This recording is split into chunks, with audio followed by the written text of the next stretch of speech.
Good evening, ladies and gentlemen. My name is PT1, and always this is your favorite show, Men. Now, tonight we are talking about prostate cancer, along with other cancers that affect men, because anything that affects men also affects women. So it's something that plays on both sides.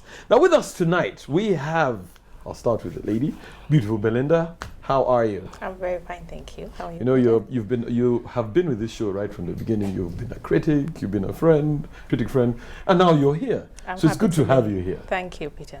And you also tell us a bit more later about Movember. Oh yes, I will. You will. And also how, if you have been affected by any cancers. True? Yes. Huh? Yeah, all right. No, don't relax, we'll get you. Dr. Clark, welcome to the show. You're not a visitor. Good to have you here. And as always, we have our two musketeers. One is missing, but we're still three, even with the missing one. We're ably represented. Fine. So, Doctor, I will start with you.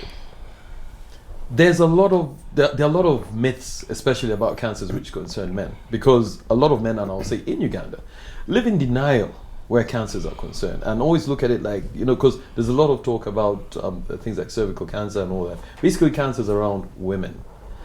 I'd like to hear from you from a medical perspective.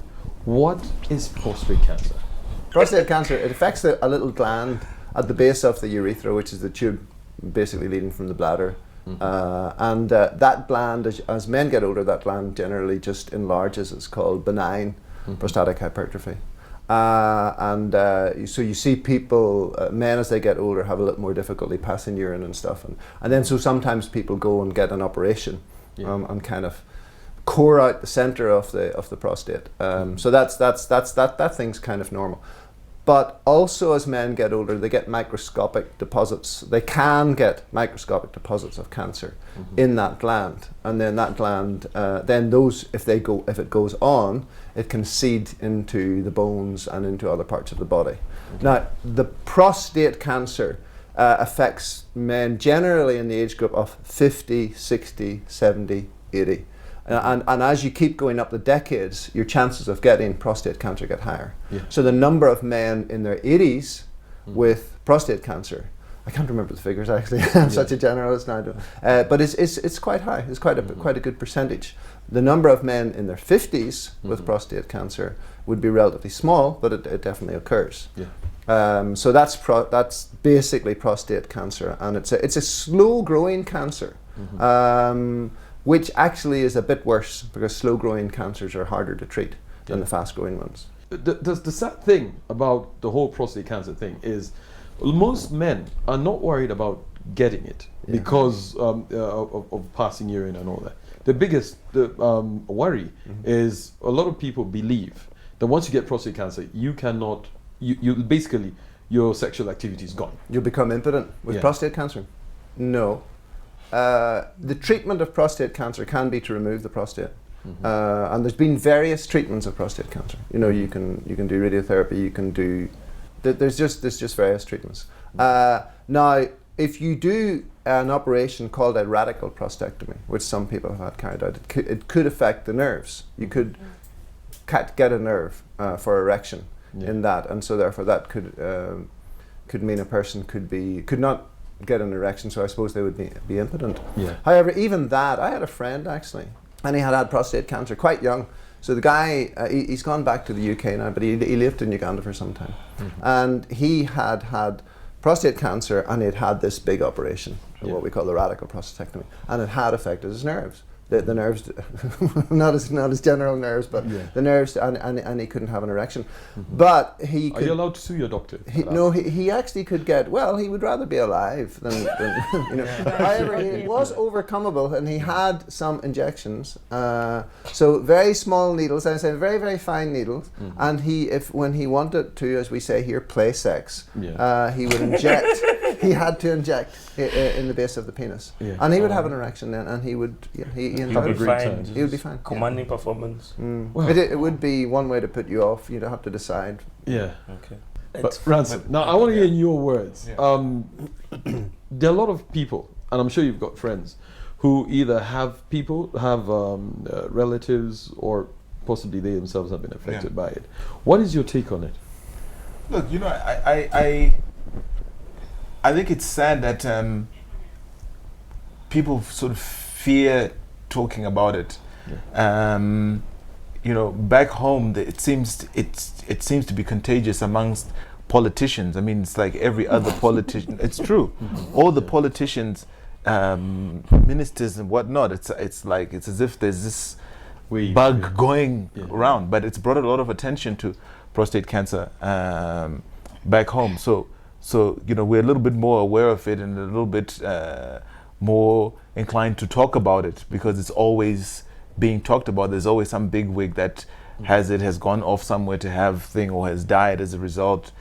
So it's you know, I think it's sad when people don't talk about it. I think a lot of times any cancer, people don't want to talk about it because nowadays everybody assumes that any cancer is related to HIV, and people still have issues with stigma and talking about you know, their status, and anything that sort of implies that you might be HIV positive or might have something, you know, rightly or wrongly, people automatically assume that it's connected, and they just keep quiet about it. The next thing you know, he's sick. You don't really know what's happening. People would rather say lung cancer than anything that is you know, anywhere near lower parts, which is why it was important that Colin mentioned that, you know, it's not sexually transmitted. It's not something like that, you know.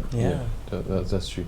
Now, Belinda, you are, as you can see from your T-shirt, you got lots of Mo swag. Yes. You're part of the Movember movement, Yes. which is I believe is meant to help create awareness about prostate cancer. Yes. Let men know that this is a reality. I think it's got a lot to do with, there are very many factors. Our lifestyles. You know, and doctor, there was somebody who did talk about our lifestyle, the kind of food we eat and that kind of stuff. And he mentioned, it was at a training that I went for. He said, the sad thing is when we're growing up, you know, your parents give you basic foods. You know, you're given your greens, you're given boiled meat and all that. But then we are victims of advertising, because we see all these splash ads, we watch movies, we see people eating burgers and all that. And you look at your parents and you think, these guys are not fair. You know, look at what they're feeding me on and look at what other people are eating. So the moment you get out of the house, you get a job, it's like some people, you start making a bit of money, now you change your diet, and all you want to do is eat pizza and more pizza, burgers, chips and all that. And you think you're doing justice, yet you're actually doing more harm for yourself. So what, in terms of awareness, what are you guys doing to basically educate people, and especially in a society like ours in Uganda, where everything is, we're in a society where we don't like talking about stuff, even issues that are affecting us. That's exactly what Ransom has said. Well, if I can start by giving a brief about Movember. Around the world, the month of November is being known as Movember, which is a mustache growing campaign to raise awareness and funds for prostate cancer. Now, like the doctor said, there's a lot of stigma around prostate cancer, and people don't usually talk about it. So one of the targets for Movember to raise awareness is to create opportunities, fun opportunities actually, for people to freely talk about prostate cancer like we are doing now. And we think that if people can talk about prostate cancer at work, in the bars or at school, it will remove the stigma, because the good thing about prostate cancer is if it is detected early, it can be treated. So the campaign is advocating for early presentation for prostate cancer screening. That is the message we are sending out. The doctor did say that it affects men between the ages of 50 and 60, but like you have said, our lifestyles have changed. So we are actually saying for this year, anyone above 40, every Wednesday in the month of November, you can go to Victoria University Healthcare Center and have a free prostate cancer test. It's free of charge. I think it's more like an exam. I know. Put your foot in the stirrup. Now, doctor, when it comes to the test, that's the scariest thing for most men. You know,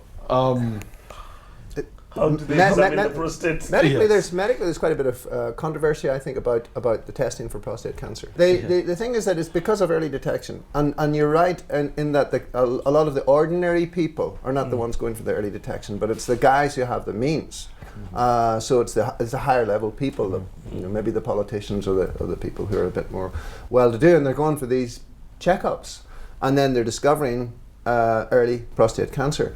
But there's a test that's done, PSA, prostatic specific antigen, and it cannot be taken alone. And if that's the test they're doing at Victoria Health Centre, you must take it along with other tests, and you must take it, because you can get some misleading results sometimes if you just take one test. Okay. But you can do the prostatic specific antigen, and you can do a scan of the prostate, and that's fairly accurate. And you can do an examination, what's called a PR, per rectum, where you... That's not the scariest one. The scariest one, that's the one he was talking about. Yeah.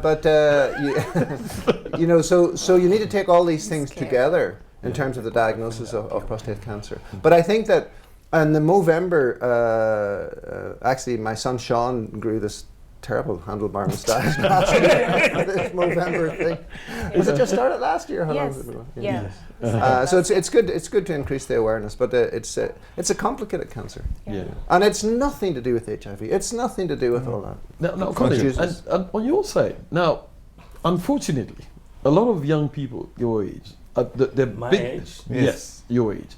Their biggest challenge with they believe, and I think, Doctor, what you said is very educative, because a lot of people believe there's just one test, the PR test, and as Colin calls it, this, a lot of young people are worried about going for it, and I have heard it. You've heard people talk in bars and all that, and they say, if I go for that test, I cannot tell my friends. I want to know, guys your age, just before we went on, Belinda mentioned it. She said a lot of guys your age are homophobic.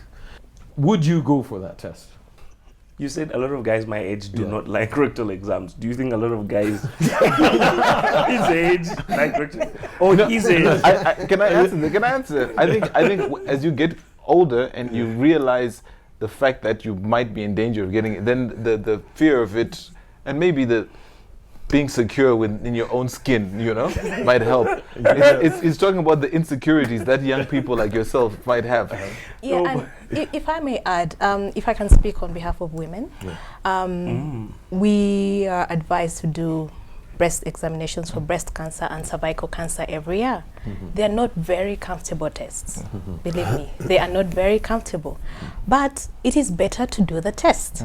So you can know what your status is. Yeah, but for a lot of young people, it's this: when you're young, and I'm always telling Ransom, I'm always telling Ransom, and I'm always telling the doctor, the good doctor, I'm always saying to him, I wish we were 18 again, because at 18 you could eat any junk, and your body was just responded. It just remained trim. You were lean. You were fast. But the reality of life is that you age. And a lot of people my age don't think they're old. They still feel young. They still feel... They don't think that these kind of things will affect them. Yeah? I still think I'm... and you've not answered the question. No. We're going to go into a break and come back, and you still have to answer the question, because I can see you're going round. I will come back to whether I will let someone examine me. Okay. Now we're here at the Sheraton Kampala Hotel talking about the different cancers that affect men and women, because it's not just one way. It works both ways. We want to hear from you. Don't forget, this is your show. Go to our Facebook page, like it. It's NTV Men. You can also follow us on Twitter. That's NTV_men, or send us a private email. That's men@NTVUganda.